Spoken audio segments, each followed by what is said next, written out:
There's never been a war that's quite like this. The whole world heard that shot at Lexington and Concord. Green Mountain boys stole some cannons. With Ethan Allen at Fort Ticonderoga.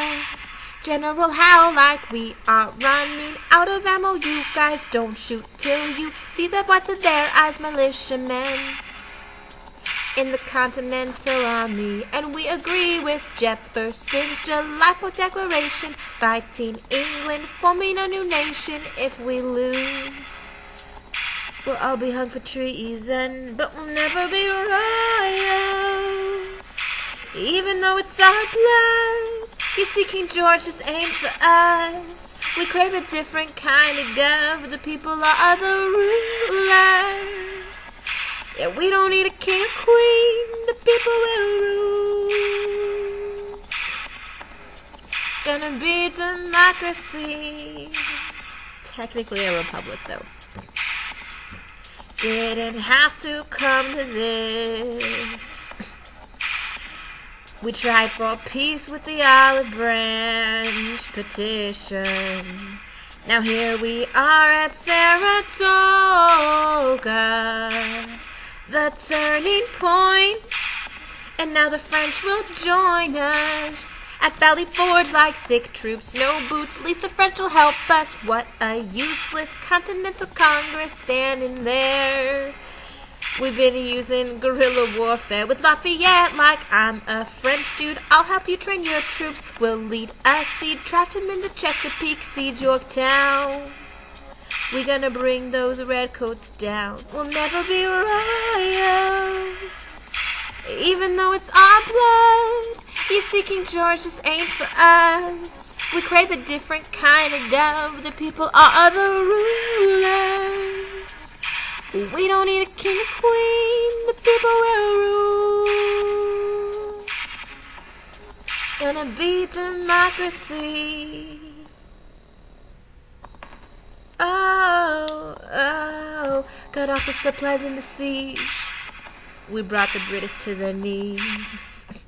Oh, yeah, oh, Treaty of Paris 83. Now we don't need a king or queen. So there's your excellent Royals version. So with that little song that I just sung to you from the very bottom of my heart, here are the things you need to know from that song that I want to see in your notes. The shot heard around the world. What does that mean? Why is it there? Ethan Allen and the Green Mountain Boys. Who are they? What's Fort Ticonderoga? Don't shoot till you see the whites of their eyes. Why did General Howe say that? Where did he say that? Bunker Hill. And militiamen, who are they? What does that mean? What is treason? And why would it be treason if we lost? And who is Thomas Jefferson? What did he do that's so important? What is technically a republic? Why did I say that? What is the olive branch petition that I mentioned? What's Saratoga? Why is it the turning point? What happened at Valley Forge? If I'm going too fast, just pause it. Who is Lafayette? Why is the Continental Congress useless? Treaty of Paris, 1783. What does that mean? Why is it there? Who are the Redcoats, and what is the siege at Yorktown? Now, one last thing I'm going to cover in this video, unfortunately not in song because ain't nobody got time for that. Land Ordinance of 1785. That set the boundaries for what's called the Northwest Territory. You see, once the United States won the war, they acquired all of this new land. We got all the land up to the Mississippi River, and they're like, a lot of it is uninhabited, definitely not states, it's just a territory. And so the Land Ordinance of 1785 divided the land into like a bunch of little squares that you can sort of see in this diagram. Have you guys ever been like in a plane and you see that like a bunch of little squares of land?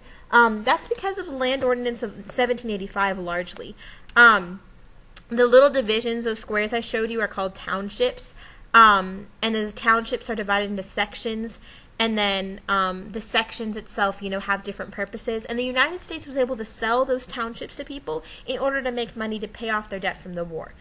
So that's what the Land Ordinance of 1785 did.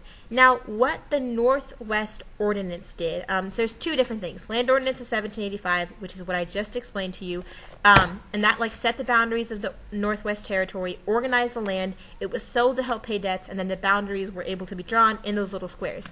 The Northwest Ordinance of 1787 gives the rules for how a territory would become a state. So the Land Ordinance divides the land and sells it. The Northwest Ordinance says, hey, territories, this is what you got to have if you want to become a state. Here's what that process is. Congress gives each territory 3 judges, a governor, and a secretary. Whenever the population reaches 5,000 free white men, a territory can elect a legislature. And when the population reaches 60,000 people, the territory can ask to become a state. And we'll talk more about these two things. Besides the review song I just sang to you, you need to know about the Land Ordinance of 1785, the Northwest Ordinance of 1787, what the differences between those two things are, and I'll see you next time. Thanks.